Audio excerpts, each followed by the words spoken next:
सुरुचि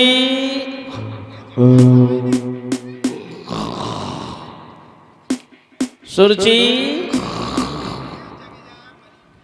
गहरी नींद में रानी सोई गई तो महाराज मन में विचार करने लगे, आज बड़ी रानी के पास चलेंगे। देखिए विधि का विधान, मैंने पहले भी कहा होनी तो हो के रहे अनहोनी ना हो, और जो भी लिखा नसीब में बैठ सके ना। विधि के विधान को कोई टाल नहीं सकता है। लोगों मेरे भैया, आज महाराज ने मन में विचार किया कि आज बड़ी रानी के पास में चले। तो क्या हुआ,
मन में विचार आया कि आज बड़ी रानी के पास चलेंगे।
याद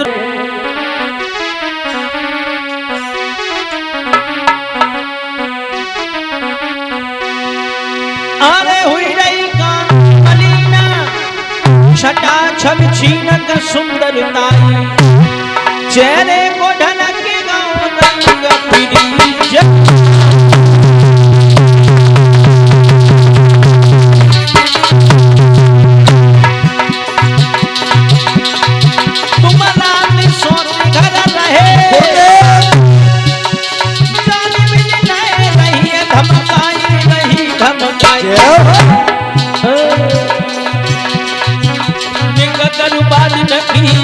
कसम होते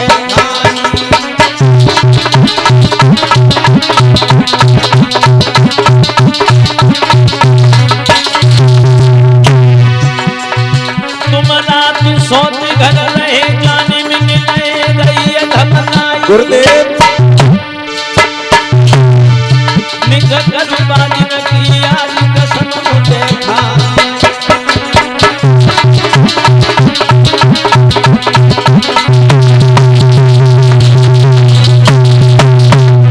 एक बात कही पिया, कहाँ पे रहे राजा, कहाँ पे रहे राजा, कहाँ पे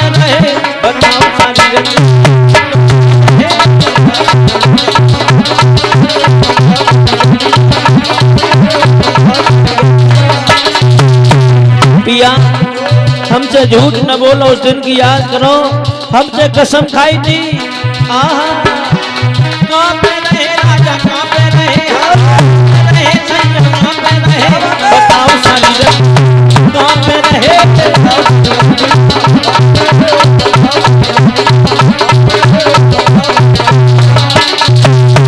महाराज मेरे साथ में धोखा, तो महाराज उत्तान बात करने लगे, बेहूदी नारी हमसे जमा लड़ा रही है।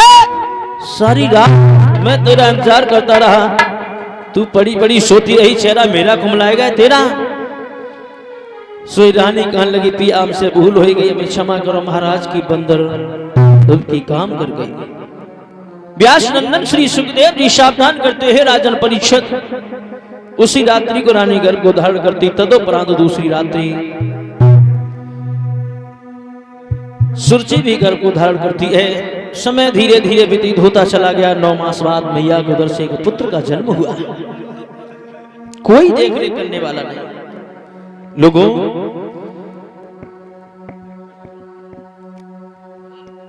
जिसके पास पैसा हो तो हजारों लोग सहायता करने वाले खड़े हो जाते हैं। अगर आपके पास पैसा नहीं है तो कोई साथ देने वाला नहीं होता है। जब मैया के बेटा हुआ तो कोई देख रेख करने वाला नहीं है, कोई सहयोग करने वाला नहीं है।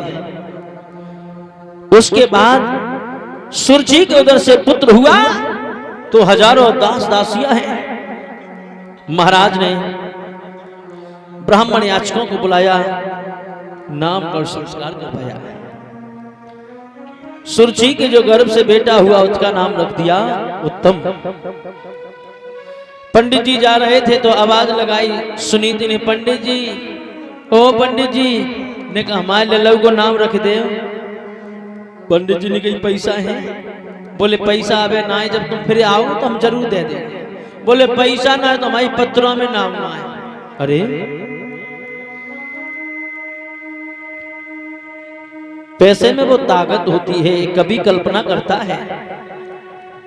पैसे वाला जगत में ज्ञानी गुणी प्रवीण, जिसके पैसा पास नहीं अज्ञानी गुणहीन। पैसा फूल गुलाब का देता सदा सुगंध, भागत फिरत गिर गिर परत पाने को नर। एक बहुत मूर्ख व्यक्ति, उसके बाद अगर पैसा हो छठो बेईमान हो तो लोग लम्बादार कहता हो साहब बैठो। एक बात याद रखना लोगों, जो व्यक्ति ज्यादा गुणवान होता है, ज्यादा विवेकी पुरुष होता है, वो कभी अपनी जिंदगी में धन एकत्रित नहीं कर सकता है। जो स्त्री दिखने में ज्यादा सुंदर होती है वो अक्सर बाज हुआ करती है। आज मैया निवेदन कर ली है तो करने लगे हैं, तो महाराज पंडित जी ने कहा ऐसा करो तुम्हारे लला को नाम रख दो हमने ध्रुवा। पंडित जी चले गए। मम्मी मैया ने सुधार करके उस बेटे का नाम रख लिया ध्रुव। देखिए सुनीति अपने बेटे को पाल रही है, देखने वाला कोई नहीं है, लेकिन उत्तम के पास हजारों दास दासियां, एक मिनट के लिए गोदी से नहीं उतरता है, पल्ले में झूलता है। एक कभी कल्पना करता है विधि का विधान क्या है, इसे किसी ने समझ नहीं पाया। याद रखना भागवत प्रेमियों,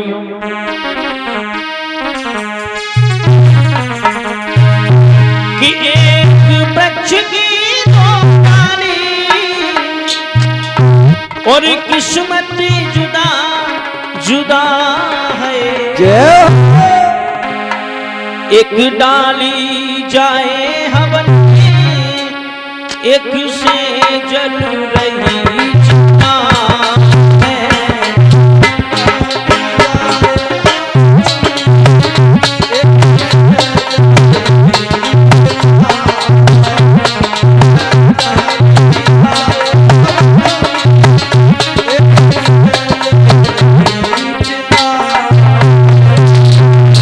ध्यान देना लोगों, एक वृक्ष की दो डाली,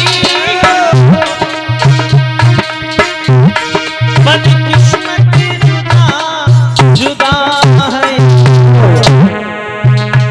एक डाली जाए हवन में, एक से जल रही किताब है।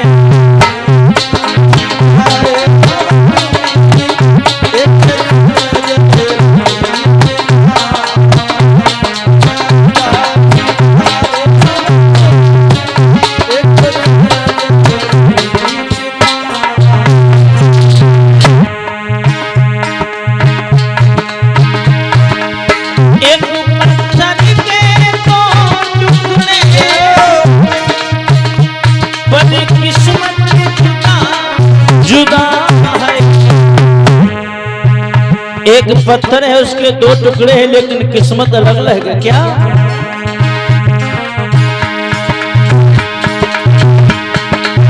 एक पत्थर के दो टुकड़े, पर किस्मत जुदा है।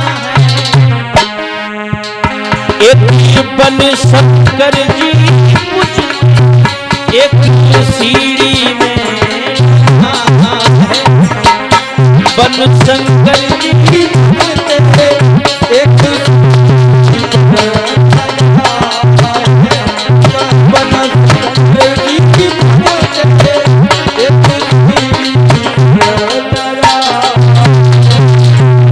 पत्थर एक है, टुकड़े दो हैं, एक दो।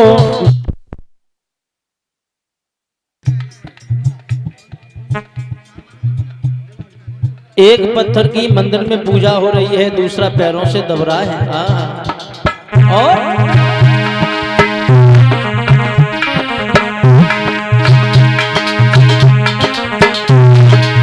एक बचगी तो नानी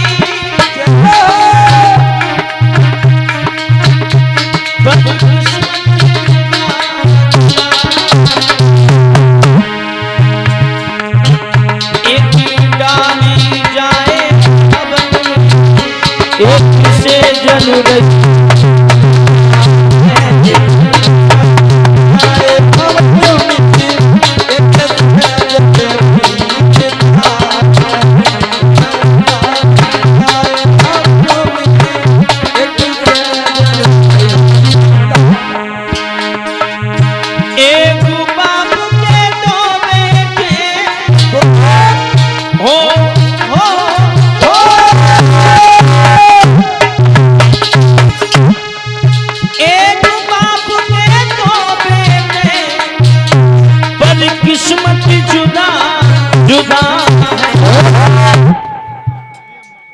एक पालने में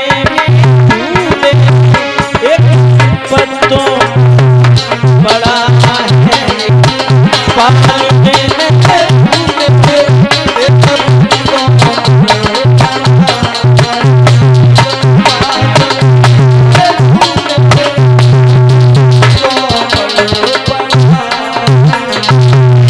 याद रहे भागवत प्रेमियों, महाराज उत्तानपाद की दो संतानें, लेकिन एक तो हजारों दास दासियां गोदी में लिए घूम रही, दूसरे को कोई पूछने वाला नहीं है। विधि का विधान। व्यास नंदन श्री सुखदेव भी कहते हैं, राजन परीक्षित,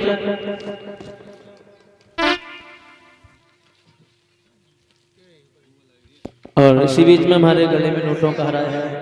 श्रीमान ऋषि यादव जी ग्राम इटोली से आए हुए हैं, गले में नोटों का हार डाल कर सम्मानित कर भगवान सदैव आगे बढ़ती रहे, राधे रानी का सी मन बने रहे। मेरे भैया ध्रुव जितना पढ़ने में उत्तीर्ण है और उत्तम पढ़ने में निल है। एक दिन उत्तम ने कहा, भैया आज पिताजी की कचहरी में चलते हैं। तो दोनों बेटा चले हैं, पहुंचे हैं, जाकर के महाराज उत्तानपाद की नजर पड़ी है तो हंसो जैसी जोड़ी को देखा, इतने प्रसन्न हुए कि ध्रुव को गोदी में उठा लिया। और जब ध्रुव को गोदी में उठाया है, उत्तम जमीन पे खड़ा है। लोगों, एक चुंगला बैठो तो चुंगलन की कहूं कमी ना है, लेकिन जब नंगला खुशहाली में एक चुंगला ना है, जहां में सब लोग बढ़िया है। हाँ, चुंगला की पहचान क्या होती है जानते हो?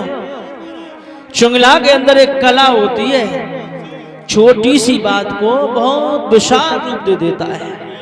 चुंगला चूकत है नहीं, गाय कहो चाहे रोज, घर घर फूट करावते करे एक के। हाँ,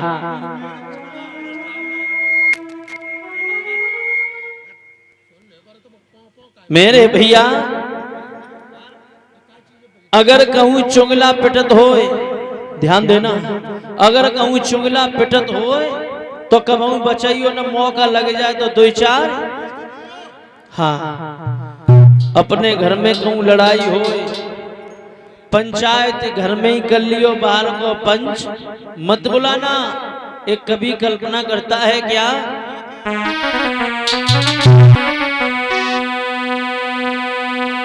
और हमारी कलश वाली बहना इधर आ जाए, बार भैया सम्मानित करना चाहते हैं, आ जाए।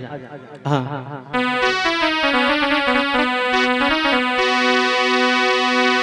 कि अपने घर के झंझट में और पंच बुलाना ठीक नहीं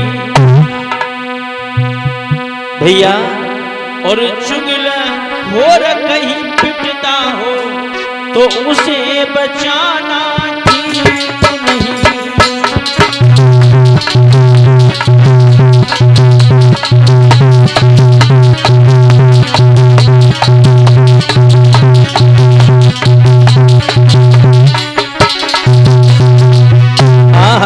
लला हीरो एक आध चुगला अपने स्टाफ में माले पत्तों में। हाँ,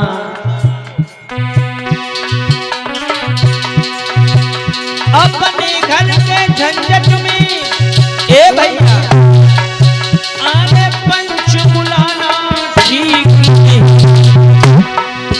आने चुगला घोर कहीं पिटता हो तो उसे बचाना ठीक नहीं।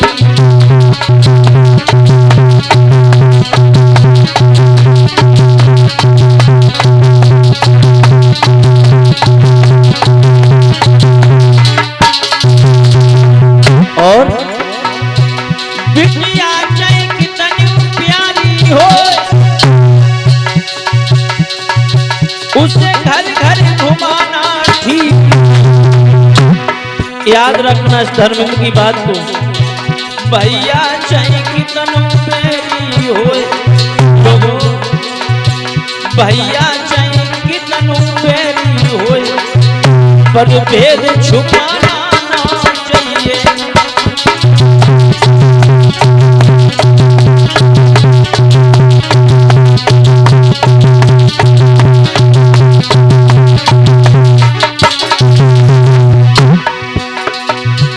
भैया चाहे कितनी प्यारी हो पर भेद छुपाना ठीक। लोगों तिरिया चाहे कितनी प्यारी हो, तिरिया चाहे कितनी प्यारी हो, हर बात बताना ठीक।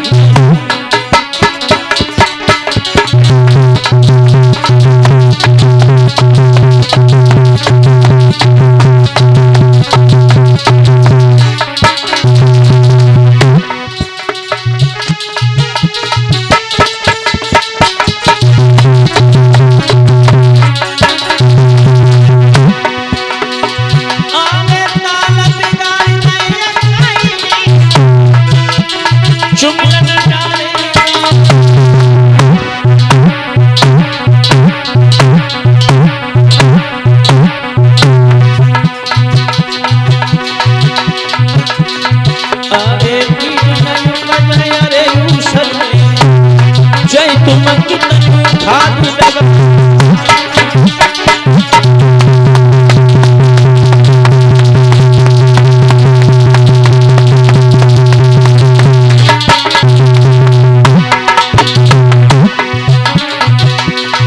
इन चुगलन गाँव बिगाने, इन चुगलन गाँव बिगाने।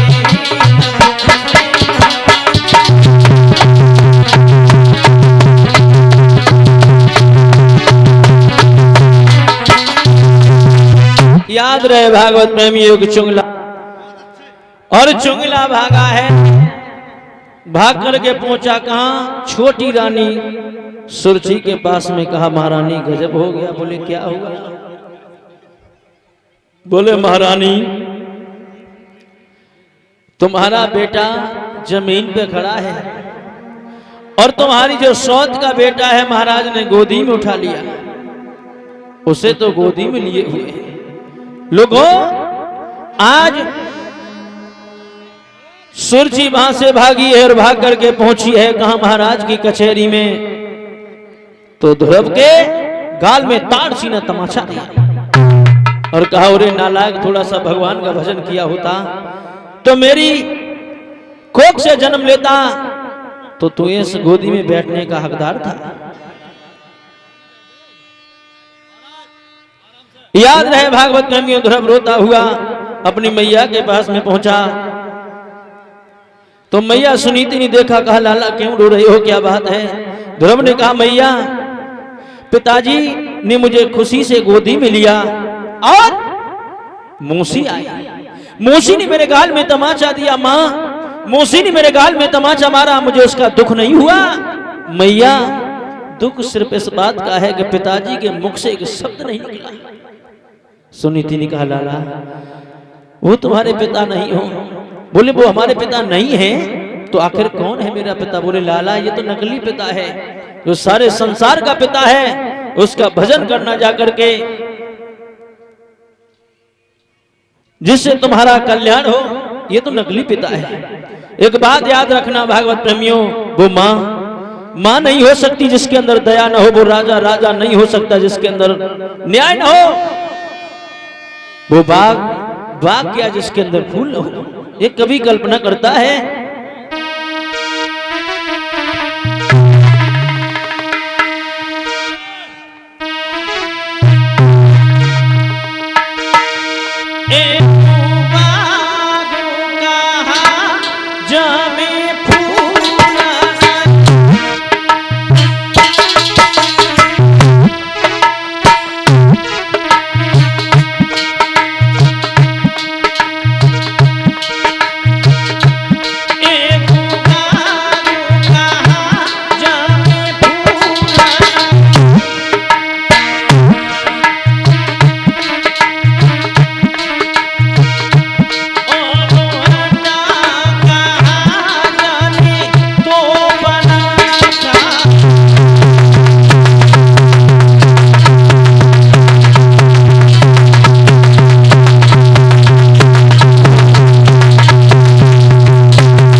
भैया हमें जमाल इनके सब लोग जानकार है गाड़ी में। हाँ हाँ हाँ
और याद रखना लोगों,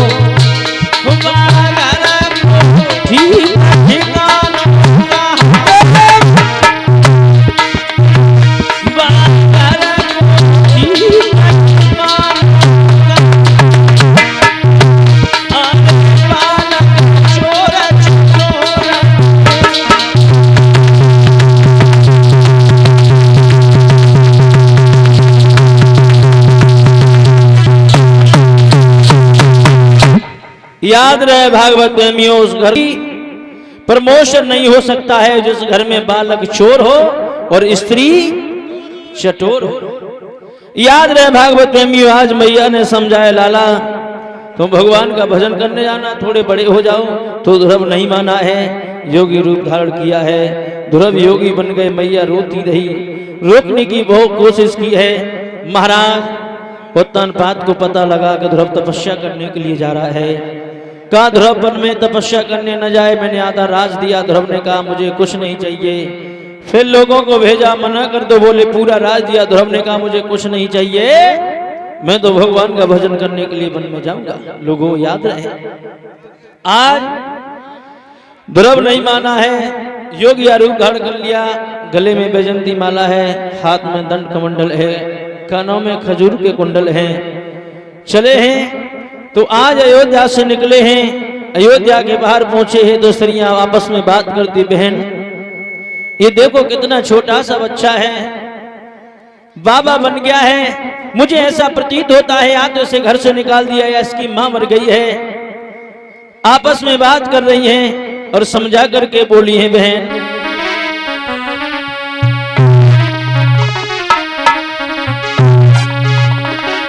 अरे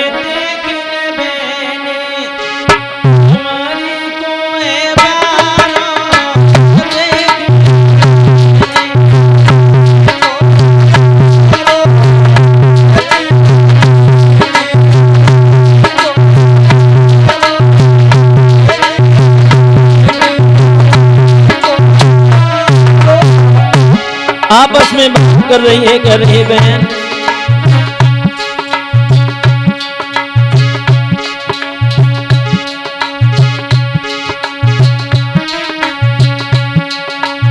श्रीमान ज्ञान सिंह नंगला अतिशाई हुए, गले में नोटों का हाथ डाल के सम्मानित कर रहे, राधे रानी का श्रीमन गंगा बनी रहे।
याद रहे भागवत प्रेमियों, आज महाराज ध्रुव नहीं माना, यमुना के किनारे पहुंचा है।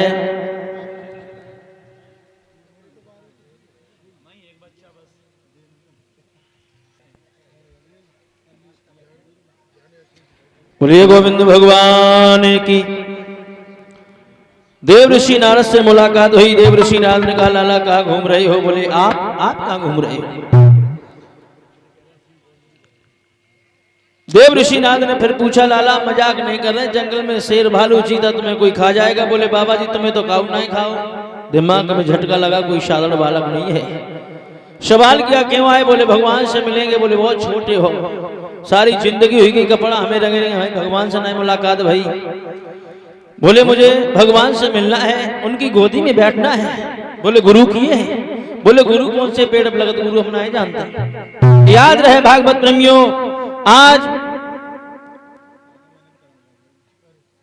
महाराज देव ऋषि नारद समझाने लगे लाला घुमाने होता है अंधकार, रुमाने होता है प्रकाश। जो अंधकार से प्रकाश की ओर ले जाता है उसे कहते हैं गुरु। हर व्यक्ति को अपने जीवन में गुरु करना चाहिए। मेरे भैया देव ऋषि नारद ने कहा गौरव भवन तरे न कोई चाहे विरंच शंकर सम होई। शंकर के समान हो तो सकते हो लेकिन उनकी बराबरी नहीं कर सकते हो। याद रखो, आज द्वादश मंत्र दिया है। ओम नमो भगवते वासुदेवाय। इस मंत्र का जाप करना, अगर आपको वास्तविक भगवान की प्राप्ति करनी है तो इस मंत्र का बड़े लगन और भाव के साथ जाप करना। लोगों, अगर गुरु अच्छा मिल जाए तो आपका भव से बेड़ा पार हो जाए। गुरु कहीं लालची मिल गया तो समझ ले चेले नरक में जानो, गुरु जाएगो तो जाएगो, चेले उले जाएगो।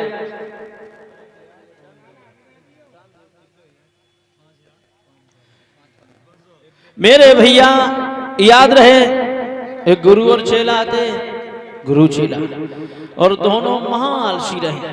तो गुरुजी ने कही, दोनों सोच, गुरुजी ने कही चेला ऐसा करो, हमें जमाल पर बारिश हो रही है। बोले गुरुजी बारिश हो रही है? हाँ, आप देखो जाएगी बाहर। अब चेला महाआलसी रहे, चेला ने कही क्या करें?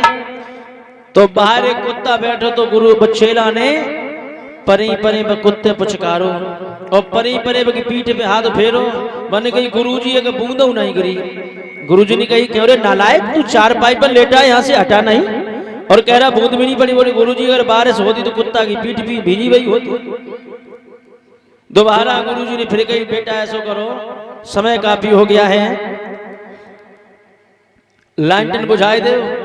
तो चेला कान लगो, गुरुजी तुम अपनो कमर में दे ले, तुम मन में जय समझियो, कल लालटेन बुझ गई के को महाआलसी। तीसरी बार गुरु ने फिर कही चेला ऐसा करो, तालो लगाए दो, गेट बंद कर दो, काफी रात्रि है गई। अब चेला परो परो कहा तो है गुरुजी दो काम हमने कर दे, अब तीसरो तुम ही करते। तो याद रखना भागवत प्रेमियों, ऐसे गुरु चेलों का नरक के अलावा को दूसरी जगह ना है। आज ध्रुव तपस्या में लीन हो गया, 1 वर्ष बाद आँख खुली, कैद के फल खा लिए, फिर लीन हो गया भगवान की भक्ति में।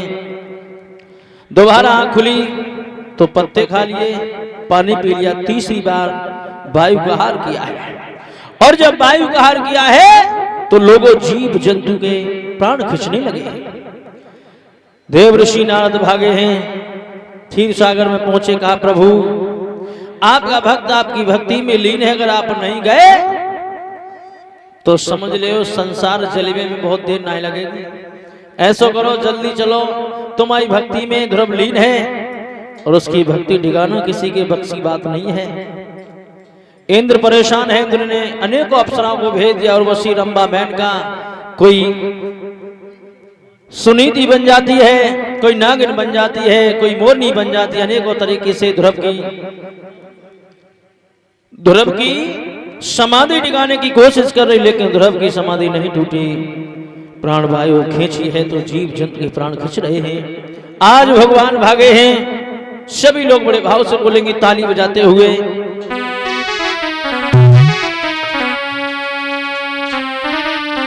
अरे हरि बैठी गरुड़ पे आए जा, करी रो धुरव तपस्या। हरि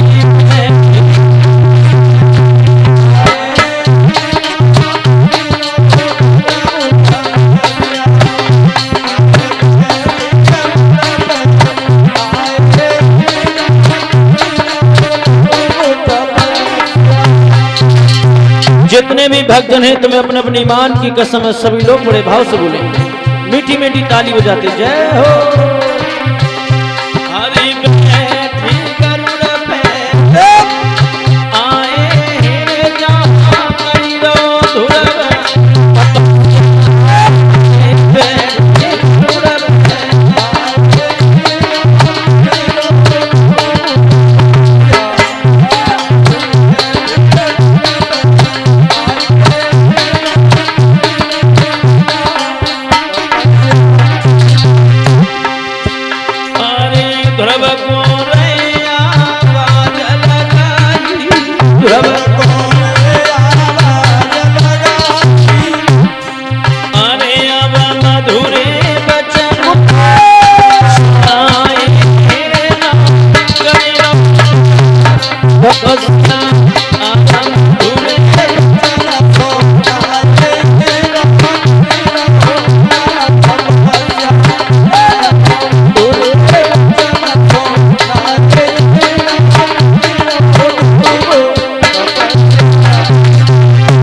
भैया आज ध्रुव को आवाज लगा रहे हैं, ध्रुव आंखें नहीं खोला है तो प्रभु ने अपना पैर ध्रुव के पैर पर रख दिया।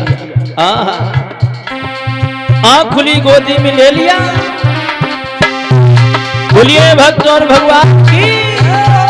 5 वर्ष की अवस्था में ध्रुव ने भगवान की प्राप्ति की है। ध्रुव को गोदी उठाई, ध्रुव को गोदी अरे ध्रुव को गोदी उठाई, ध्रुव को गोदी अरे अब से कंठ लगाए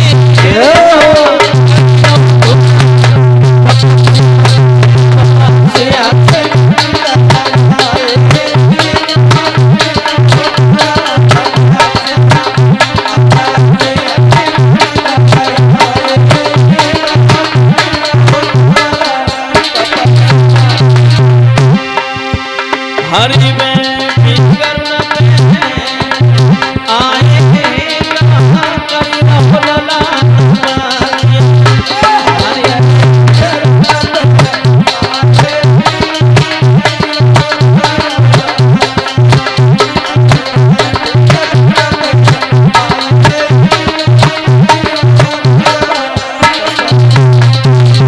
याद रहे भागवत प्रेमियों, ध्रुव को गोदी में उठा लिया। का ध्रुव वरदान मांग क्या चाहता? बोले प्रभु सिर्फ आपकी हमें गोदी चाहिए थी, वो मिल गई, मुझे कुछ नहीं चाहिए। याद रहे भागवत प्रेमियों, इंद्र का ऐरावत हाथी मंगवाया, उस पर ध्रुव सवार हुए, पहुंचे हैं जाकर के सुरची के पास में। मन में विचार आया, सुरची ने गाल में तमाचा मारा था और एक दिन ये था, हमसे ये कहा था कि तूने थोड़ा सा भगवान का भजन किया होता तो मेरी कोख से जन्म लेता तो इस गोदी का हकदार था।